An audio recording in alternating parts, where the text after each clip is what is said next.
OK. Donc, réussir votre présentation. Ça va aller assez rapidement quand même, cette partie-là. Comme on a mentionné, c'est de démontrer que vous avez un projet d'affaires et que votre projet d'affaires peut attirer des utilisateurs, peut faire de l'argent et que vous êtes la meilleure équipe, que vous êtes équipé pour le faire. Puis je vais en mentionner un peu plus en détail à propos de l'équipe. Alors, on a regardé ça, ce que les investisseurs recherchent, les actions désirées. Puis, c'est ça que, c'est là, on peut jouer un peu au vendeur. C'est de dévoiler assez pour montrer qu'on est crédible, mais pas trop pour qu'on réponde à toutes les questions tout de suite. Vous voulez susciter des questions.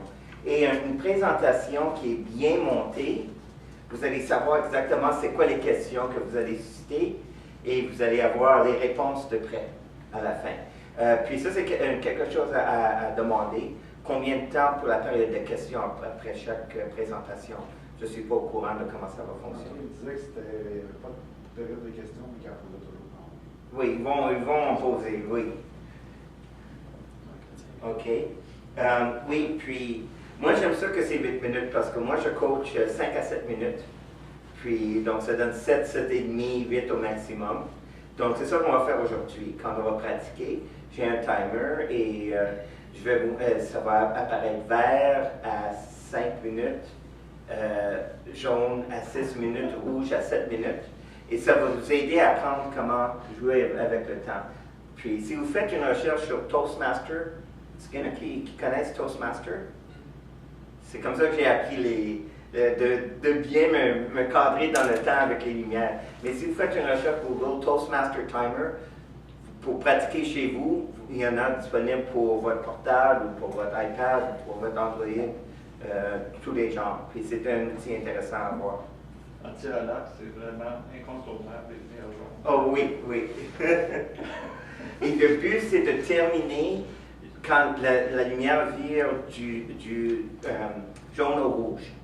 C'est à ce moment-là que c'est le meilleur temps. OK, en conclusion, puis vous avez une conclusion pratiquée de à peu près 30 secondes maximum. Donc, c'est d'où l'importance de pratique.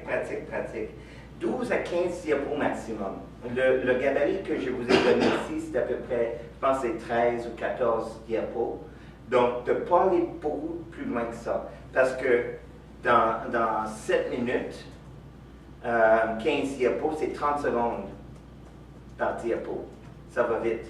Donc, on ne dit pas grand-chose. Et c'est pour ça qu'il faut écrire le texte gros. Donc, 30 points. Pour une présentation réussie, c'est vraiment il faut absolument commencer avec le problème puis la solution. Démontrer cette correspondance-là. Pratiquer, parler fort, clairement et avec le sourire. Puis on va pratiquer un peu, surtout la deuxième ou troisième fois que vous allez présenter, je vais vous donner des hints à propos de votre présence sur scène. Moi, j'aime quand la présentation est faite par juste une personne. Je décommande fortement les présentations d'équipe parce que ça prend du temps pour la personne qui vous écoute de changer leur code, leur décodage. Ils vont perdre des bouts. Donc, toujours une personne qui présente, les autres peuvent être présents pour répondre aux questions, dépendant du format de la présentation. Puis, ça, c'est à propos de ce que j'ai dit des chiffres. Il faut choisir des chiffres et des faits qui surprennent. Il faut que les gens, quand vous montrez votre présentation, quand vous faites, les gens disent « Ah, ça, je ne savais pas. Ah, ça, je ne savais pas. » Donc, essayez de trouver des façons de positionner vos faits pour que ça surprenne les gens. Puis ça va faire partie du feedback que je vais vous donner. Donc, la structure. Premièrement, titre et mission. Moi, je recommande toujours de mettre toute votre identification au début. Donc, votre adresse, courriel, téléphone et tout ça. Parce que souvent, les gens vont recevoir, comme vous avez reçu aujourd'hui, un handout. Donc, au moins, les gens vont savoir qui contacter, si jamais les gens ont du handout. Puis, on va travailler un peu, il faut que je trouve une façon de vous aider à créer un genre de tagline ou de mission ou quelque chose. Quelques-uns d'entre vous, vous avez un genre de slogan. Si on a du temps, j'aimerais ça travailler avec vous autres pour sortir un slogan, ou c'est peut-être quelque chose entre maintenant et vendredi qu'on pourrait pratiquer aussi. Mais c'est bon de pouvoir résumer l'impact que vous faites dans une phrase, puis que ça soit tout de suite au début, puis ça revient à la fin. Et quand vous arrivez en avant, c'est de ne pas dire bonjour. Tout le monde dit bonjour, mon nom est. Il faut lancer tout de suite. Je suis Devendra Gupta.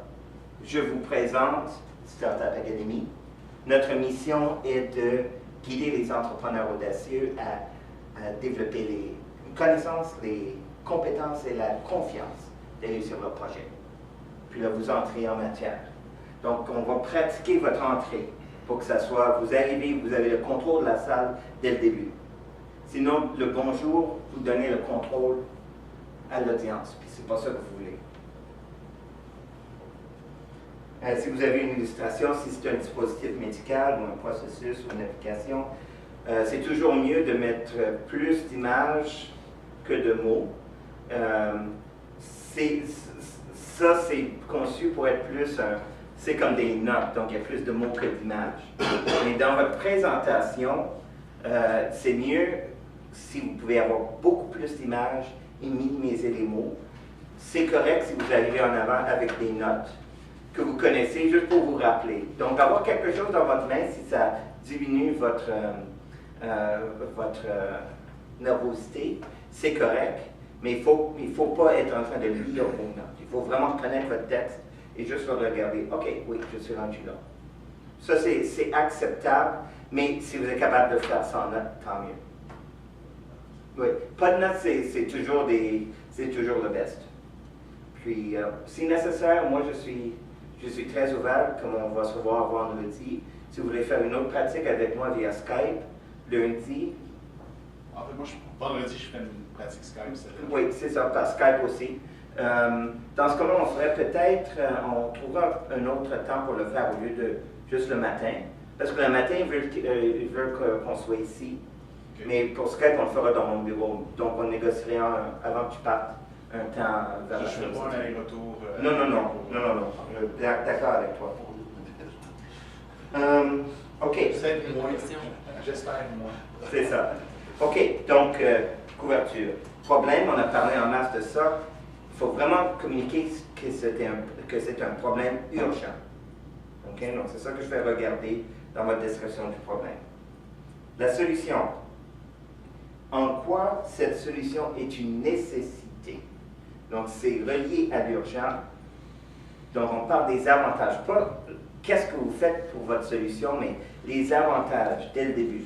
Puis après ça, donc ça, c'est la partie émotionnelle qu'on vient chercher, que les gens se disent, OK, oui, je comprends le problème. OK, je vois que vous comprenez les critères de succès. Puis après ça, là, c'est plus l'analyse qui va venir confirmer leur décision. OK? Donc, vous voyez, pas grand-chose sur chaque point. La science. Selon moi, il faut vraiment enlever beaucoup de votre science. Il faut vraiment dire, c'est quoi l'élément unique, spécial, qui fait que ça fonctionne ou est-ce que les autres ne fonctionnent pas. C'est pas d'expliquer tout le processus, comment ça se fait. Vous n'avez pas le temps de le faire. Et si vous êtes capable d'expliquer tout le processus en 30 secondes, il n'y a pas assez de matière derrière votre innovation. Donc, de vraiment sortir l'élément critique, unique, spécial. Puis, mon feedback, puis notre feedback, parce que vous allez donner du feedback entre vous aussi, quand chaque personne présente. Moi, j'ai confiance qu'on va pouvoir sortir ça. Ça va couper un bon 2-3 minutes. On va condenser ça. La science va être un point critique, donc 30 secondes maximum. Puis, bien sûr, avoir tous les designs, puis les flèches et tout ça, avoir ça en réserve par la suite, ça c'est correct. De mentionner la stade de développement. Donc, vous êtes préclinique, clinique, vous avez un prototype de fait, ou c'est là que vous l'expliquez. Ça, c'est très important. Puis, on prévoit, voici l'échéancier qu'on prévoit pour aller au déploiement, si vous avez ces informations-là. La propriété intellectuelle, comme on avait mentionné tantôt, je pense, j'ai vu sur certaines présentations, cette partie-là était bien faite, qu'il y a des brevets, puis qu'il n'y avait pas d'autres droits ou licences, des choses comme ça. C'est ici qu'on le mentionne. Vous pouvez changer l'ordre, mais je recommande de ne pas trop changer l'ordre, mais de façon que vous pouvez mettre numéro 5 devant numéro 6, ça c'est des petites choses, ça c'est correct. Le marché, surtout, soyez réaliste et crédible, démontrez vos hypothèses. Puis on parle de marché accessible, marché qualifié, donc soit top-down ou bottom-up, mais il faut donner une idée, c'est quoi l'ampleur de l'opportunité. C'est ça que vous voulez communiquer. Et vous le faites ici au lieu de le faire au tout début, parce qu'au tout début, le problème, c'est pas que le problème, c'est qu'il y ait un grand marché. C'est un problème pour une personne, pour la qualité de vie, pour sa productivité ou quelque chose comme ça. Puis le marché vient dans le milieu par la suite. Là, on s'en va vers l'impact, les prévisions financières et tout ça, avec ce slide-là. Le marché de l'environnement, il y a toujours des alternatives, il y a toujours de la compétition. Donc, c'est de mentionner présentement comment les gens font pour résoudre ce problème-là, ou est-ce qu'il y a d'autres projets qui sont en train d'être faits. Et c'est bon qu'on voit, quand on voit qu'il y a d'autres projets similaires qui sont en train d'être faits, qui sont au même stade que vous. Pour moi, c'est un bon signe, ça veut dire que ça valide qu'il y a un problème. Et vous vous démarquez, s'il n'y a pas d'autres compétitions, ou si d'autres ont essayé de le faire, puis ça n'a pas fonctionné, vous pouvez le mentionner ici. Le modèle d'affaires. Comment vous pensez à cette étape-ci que votre idée peut créer des revenus? Puis, selon moi, et probablement pour au moins la moitié des gens dans le jury la semaine prochaine, et des gens que vous allez parler le soir à l'Université Laval ou à Chicago, votre modèle d'affaires est presque plus important que la technologie. On sait que vous êtes capable de livrer la technologie. Est-ce que vous êtes capable de créer du revenu avec ça? Donc, vos hypothèses, voici des possibilités qu'on voit. Ou si vous avez validé, voici qu'est-ce qu'on a validé comme modèle d'affaires. Mais je ne pense pas que vous avez... Je n'ai pas vu de modèle validé encore d'aucun de vous. OK, peut-être... Je ne suis pas inscrit en présentation. Non, c'est ça, je ne l'avais pas vu. Donc, moi, je suggère de le mettre. Ça te donne une longueur d'avance. Donc, peut-être tu auras à réserver ton hôtel à Chicago. On va vendre la C'est ça. Présentation d'équipe. J'en ai vu qui le font au début. Moi, je l'aime faire à la fin. Puis, de l'équipe, il faut vraiment être bref. J'ai vu des présentations, je ne pense pas que c'est les vôtres, mais par le passé, où il y avait comme 4-5 slides, la photo de chaque personne, puis tout son curriculum vitae. Non, très bref. Puis, il n'y en a aucun d'entre vous qui ont ça, mais vous avez peut-être entendu ou allez entendre le concept, il faut avoir au moins 3 personnes dans l'équipe. Le hacker, le hipster, le hustler. Le hacker, c'est le spécialiste de la technologie. Donc, votre chercheur principal. Le hipster, c'est celui qui est expert dans l'application, dans le marché, qui connaît bien l'application, comment ça va être utilisé. Et le hustler, c'est qui est responsable du développement d'affaires, les relations avec les investisseurs, aller chercher l'argent, aller chercher les ventes, aller chercher les partenaires. Pas besoin nécessairement de dire hacker, hipster, hustler, mais c'est ces 3 chapeaux-là qu'il faut identifier. Et si vous ne l'avez pas, qui dans votre réseau de partenaires associés, mentors, etc., joue un rôle de ce côté-là, pour l'instant, juste le temps que vous soyez plus avancé. Mais ça, c'est clé. C'est là que vous allez avoir vos points à propos de l'équipe. Quels sont vos besoins, ressources, compétences ou expertise? Prévision financière. Avez-vous des prévisions financières à présenter en ce moment, soit court terme, moyen terme? C'est pour commencer à avoir une idée de qu'est-ce que vous avez besoin. À la prochaine slide, c'est le financement. C'est ce qu'on appelle that's your ask. C'est l'action que vous voulez que les gens prennent. Donc, vous présentez. Et notre plan est d'aller à la prochaine étape, le prochain jalon. Nous avons besoin de X mille dollars, X millions de dollars qu'on cherche en ce moment ou dans les 12 prochains mois. Mais c'est important de parler argent. Donc, prévision financière donne une vue d'ensemble si vous l'avez. Si vous ne l'avez pas, on va essayer de trouver quelque chose à mettre là. Mais il faut avoir une idée. Qu'est-ce que vous demandez? Par Puis, corps? pardon? Par corps? C'est beaucoup de chiffres, ça, par corps? Oui, ceux qui travaillent avec moi dans le Fast Track, on le fait pour les 2 premières années, on le fait par corps. Je l'ai mensuellement. Ou mensuellement. Je ne présenterai jamais. Je présente par année parce que ça devient immense. Là, Oui, mais les 12 prochains mois, il faut que ça soit pas mal clair. Parce que 12 mois, ça passe vite. Donc, moi, ce que je demande, c'est que les gens présentent par mois ou par quart, dépendant de ce qu'ils ont. Et après ça, la deuxième année peut être par quart, puis la troisième année est plus loin. Là, c'est très, très variable. Mais ce que les gens veulent voir, ce n'est pas nécessairement vos chiffres, mais votre façon de penser. C'est ça que vous êtes en train de communiquer ici.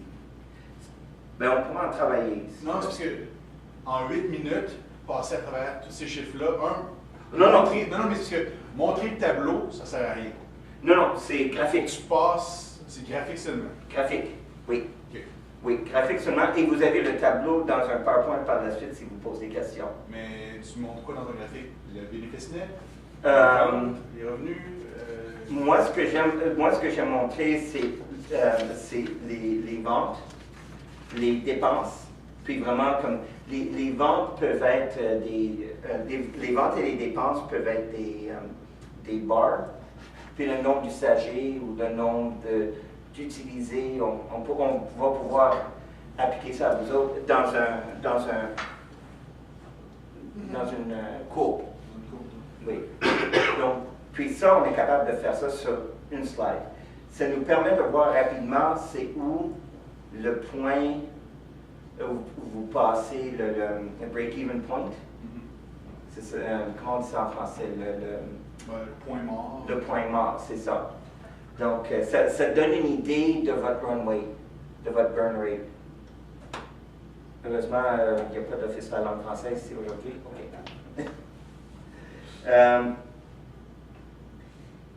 Puis c'est ça, peut-être on aura besoin de travailler ça un peu, mais c'est juste donner un coup d'œil que vous êtes en train de penser à faire. C'est ça que vous voulez communiquer. Si vous ne l'avez pas, c'est correct, mais ça va vous être demandé tôt ou tard. Financement, comment vous recherchez maintenant? Donc vous êtes tous à un point où vous cherchez du financement maintenant pour atteindre une prochaine étape. Donc il faut le dire. Il faut être le premier à mettre un chiffre sur la table. Mentionner la stratégie de sortie. Je recommande ça aussi. Cette partie-là encore, c'est pour leur assurer que vous pensez à faire, que ce n'est pas juste un projet de recherche. Démontrer que vous allez changer le monde, au moins une partie du monde. Change the world just a little bit. Mais que vous êtes capable de gérer les risques. Et c'est toujours bon de faire une conclusion avec les points, les grands points. Que voici un problème urgent, nous avons une solution pertinente, une science innovante, un marché intéressant et un plan pour exécuter le tout. Donc voici les 10 éléments, puis bien sûr à la fin c'était le but de tout ça, c'est de démontrer que vous pouvez attirer des utilisateurs payants, que le projet peut faire de l'argent et que vous êtes la meilleure personne pour faire en sorte que le projet réussisse. Questions?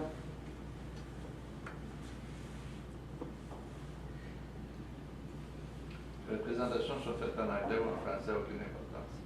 Pour ce groupe-là, c'est tous des francophones, je crois. Donc aujourd'hui, il n'y a pas de problème que ce soit en anglais ou en français pour eux.